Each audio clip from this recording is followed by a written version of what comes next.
If you ever laid in your bed at night and felt tingling, burning, or numbness in your feet and wondered if this is just something you have to live with, you're not alone.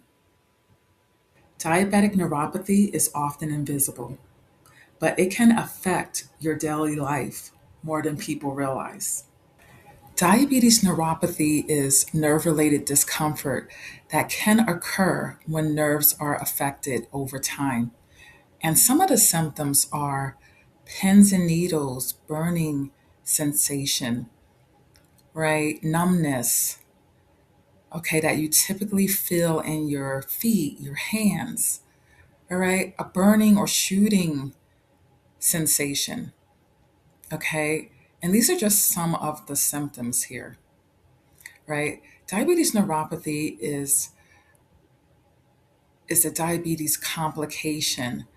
And if you don't have your blood sugars under control, for many people that don't have their blood sugar levels under control, it can cause a complication such as diabetes neuropathy. Okay, once again, it's not everyone's experience, but some people do experience it.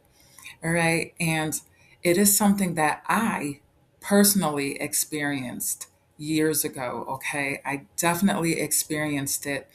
Okay. Where I would lie in my bed and I would feel that pins and needles burning sensation. Okay. It was hard to even wiggle my toes because it was so painful, right? To wiggle my toes. And I would find myself just lying there in bed because the discomfort was so discomfortable, right? So uncomfortable, right? That's the proper way of saying it. It was so uncomfortable that I would be lying there at night thinking to myself just how much pain my feet was in, okay? It was also painful to even put on socks, okay? For me to even put on socks and then put my feet in sneakers, to have to go out, to go about and do things. All right. And I remember just thinking to myself that this is excruciating pain. With every step, it was excruciating pain. Once again, this is my experience, okay? And this video is for educational purposes, but also me sharing my personal experience because everyone's situation is, in fact, different, okay? Everyone's situation is different. But it was just so very frustrating, right? Having the diabetes neuropathy, frustrating. And I knew I had to do something regarding my blood sugar levels because at the time, my blood sugar levels were not where they needed to be. Okay. And so experiencing the excruciating pain on a day to day basis was really to the point where it just wasn't, it was unbearable. And so, if you're someone who is dealing with the diabetes neuropathy, I'm sharing this story because I want you to know that you're not alone. Okay, you're definitely not alone. There are other people that are in the same boat. Okay, and it's one of those things where, you know, blood sugar management does play a role in, in the diabetes neuropathy. Okay, it does play a role in the diabetes neuropathy. Okay, I've seen it in my own health and wellness. You know, after I got my health in check, and started doing things to get my blood sugar levels, better regulated, I noticed that there was a difference in, what I was experiencing, the feeling that pins and needles burning sensation. I was not experiencing that anymore. Okay. But that was over time with me working on things to regulate my blood sugar levels. Okay. And I just want to say here, guys, that if you're someone who is dealing with the diabetes neuropathy, if you're someone who is feeling like losing hope and throwing in a towel, don't throw in the towel just yet, okay? Don't throw in that towel just yet, okay? Because there is hope, okay? There is hope. And I know it may sound a little bit cliche, but I am living proof of that, okay? I am truly living proof of that. And it's all about just taking baby steps. First of all, it's about the blood sugar awareness that I just mentioned, because blood sugar does play a factor in it. Okay, it's about being aware of what's happening to your blood sugar levels on a day-to-day basis. Okay, which is why it is very important to test your blood sugar. Okay, because testing your blood sugar gives you insight on what is happening with your blood sugar on a day-to-day basis. Okay, but then it's not just testing your blood sugar, right? That's just one piece of the puzzle. Okay. You also want to be mindful of what it is that you're eating day to day, your day to day habits. What are you eating day to day, right? Because it's not just about doing all just this one thing or doing all just that one thing. Okay. All of these pieces of the puzzle come together as a way to solve the puzzle, so to speak, right? And so the next part of that puzzle, okay, is paying attention to what you are eating daily, right? Because that, gives you insight on, when you test your blood sugar levels, that is giving you insight on why your blood sugar levels are the way it is, either because of what you had. That's one part of the puzzle that I mentioned. But also, it's about having movement as well, guys. Movement, right? Exercising, right? Getting the body going. And let me just be clear here. When I say exercise, I know that for many people, hearing that word is like, oh my God, I gotta go to the gym, I gotta run a marathon. No, you absolutely do not. Nope, you don't. I mentioned having movement, okay? Some kind of movement, guys, okay? And you can do that in your living room, even as simple as walking around your living room. If you have stairs in your home, going up and down your stairs. If you're someone who can't be on your feet for whatever the reasons are, there are things that you can do in your chair to get exercise, to move your body, to get the blood circulating. Okay? I just mentioned movement. It's up to you to know what works for you, what is best for you, right? And if you need a little bit of help in that department, also speak to your healthcare providers about that, okay? But I'm saying that to say that there's really no excuses for anyone, right? There's really no excuses, okay? You should be able to do some kind of movement. Even just sitting down and, you know, rolling your arms back and forth, like I said, there's so many exercises, guys, literally that you can do in your chair.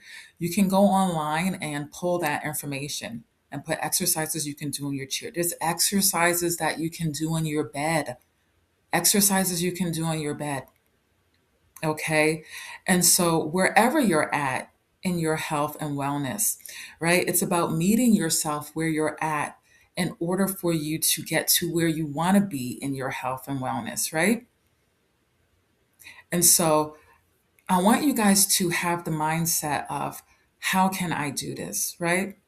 I don't want you to have that mindset of, I can't do this, because one thing that John Maxwell says, how we view things is how we do things, right? And if you're telling yourself you can't do something, you already closed the doors to even trying to think of a solution, right? You're closing the doors to the opportunities. If you have the solution mindset, then you stay in the mindset of finding a way. But when you close the door and say, I can't, you're not going to even try and figure it out or try to find a way, right? And that's just how many of us are, right? When we say that, I can't do it. Because once again, how we view things is how we do things. We just don't do it, right? Because we already convinced ourselves, we've already told ourselves that we can't do it. And so it's our limited thinking that keeps us in a limited life, okay? And I'm going to say that again because I don't think you guys heard me on that. It's your limited thinking that keeps you in a limited life, right? And so mindset is another aspect to the piece of the puzzle, right? Because face it, mindset revolves around everything in this world, right? Everything in this world revolves around mindset. And when it comes to your health and wellness, you definitely need to strengthen that, right? You need to strengthen your mindset because, you know, I'm just going to speak about myself here for a moment. I was diagnosed with type 1 diabetes at a very young age. And, being diagnosed at a very young age, so much was thrown at me. Okay.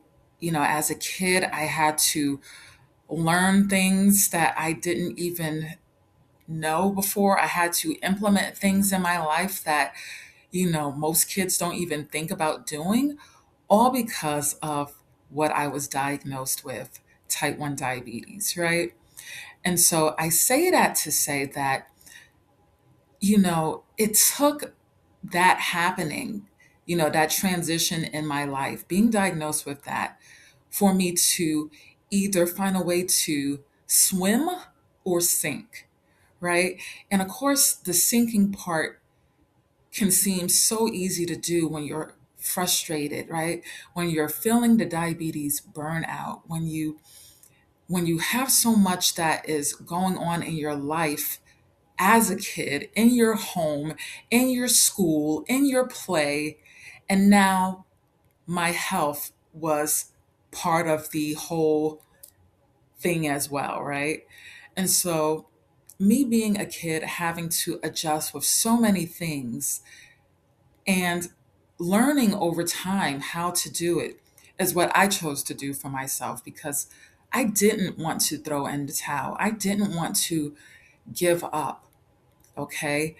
I always saw myself as someone having something, as is worth fighting for, right? It's worth fighting for. I know that this goes to the individual. Once again, I'm talking about my experience, right? But I hope what I'm saying here is giving someone out there hope, encouragement to not give up, to not throw in the towel. And if you told yourself you give up and that you're going to throw in the towel, I hope my conversation with you right now, one to one here, right? I hope that this is helping you to, to change that mindset and to say, you know what, I'm not going to give up. Okay. Because one thing my biology teacher told me back in high school, he said, you have to be in it to win it, Nakia. You have to be in it to win it. Right. And of course, sometimes being in it isn't a picnic, right? I'm sure we all can agree to that. Being in it isn't always a picnic. But when you're in it, eventually you will win it because it's the perseverance, it's the consistency, it's the I'm going to keep going mindset.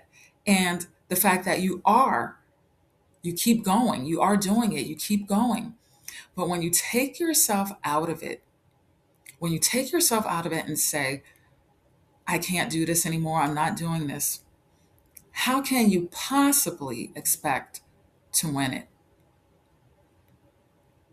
Right? Another part of the puzzle, right, for those of you who are dealing with diabetes neuropathy is a daily foot awareness regimen where at some point of the day, preferably at night before going to bed, you're checking your feet, you're looking at your feet to see if it's dry, then maybe you need to put a moisturizer on it. Or if you're someone who is dealing with cracks on your feet, there are some creams that can actually help with that.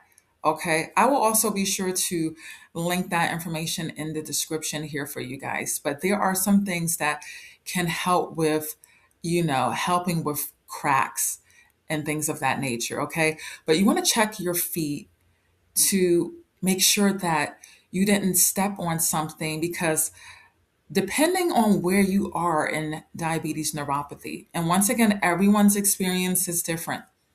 right?